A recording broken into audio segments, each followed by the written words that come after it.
Morning everyone, Boker Tov, Chazak Baruch for making a minyan. We're at the start of Siman Reish Samech Gimel, into the laws of lighting candles for Shabbat. And the Shulchan Aruch opens, Yeh Zahir La'asot Ner Yafeh. You should be careful to make a good candle, like it's a candle that lights and doesn't flicker, a good candle. V'yesh mechavenim la'asot shte ptilot. And there are those that have intention to do two candles, Echad keneged Zachor, ve'echad keneged Shamor.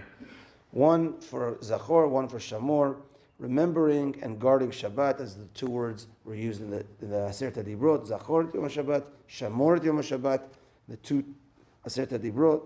So, and that's the minhag, in general, two candles. But technically, one candle you are yotzeh, but two candles is the worldwide minhag, and it's the ideal way to do it. Now, I saw one of the Mefarshim a nice point that husband and wife are like one unit, and there's 248 limbs in a person, so 248 plus the two extra neshamas, meaning an extra neshama that the man receives on Shabbat, the extra neshama the woman receives on Shabbat, so it's a total of 250, and that's the gematria of the word ner, candle. So the candle represents the union of the husband and wife together with Shabbat. The Mishnah Berurah, the Chavetz Chaim, explains over here that lighting the candle is a chovah, is an obligation, of course, and it's because of Oneg Shabbat. And this, that you're supposed to have a nice candle, is it's called Hidur Mitzvah, to beautify the mitzvah. And the main thing is you're lighting the candles where you're eating, so that you have, it's an enhancement of Shalom Bayit, that you're eating and there's light there where you're eating, so that you're eating in a proper way, you'll be able to see where you eat and having an enjoyable Shabbat meal. An interesting halacha is that, let's say it's the summer and you do early Shabbat, and you're so early that you finish your tefillah of early Shabbat, you finish your meal so fast of early Shabbat, and then you go to sleep before it's night. Let's say you're really tired, so you did everything super fast, prayed, ate, and then would go to sleep, and it's before it's even nightfall.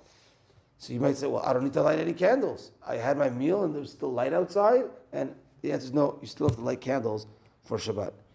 The Mishnah Berurah quotes the famous Gemara that says when a person, when a couple, when a wife, when they connect to the laws of lighting the candle, and they do lighting the candles of Shabbat very properly, Zocheh avur zeh lebanim tamidei chachamim. Zocheh to children that are tamidei chachamim, because the pasuk says kiner mitzvah v'torah or.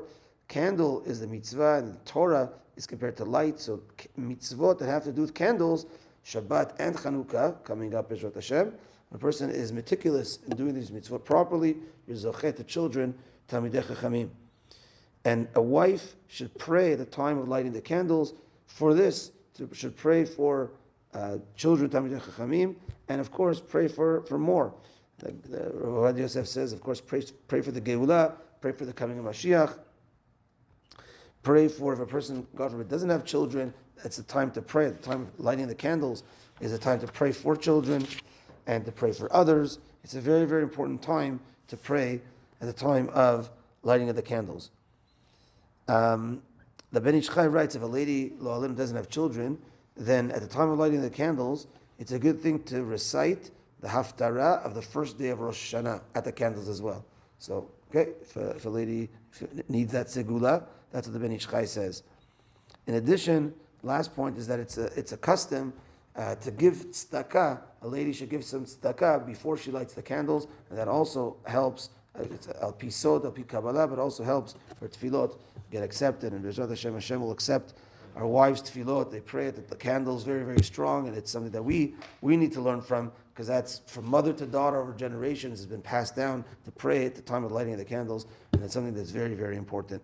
Minchat tonight at 4:20. Have a good day, everyone.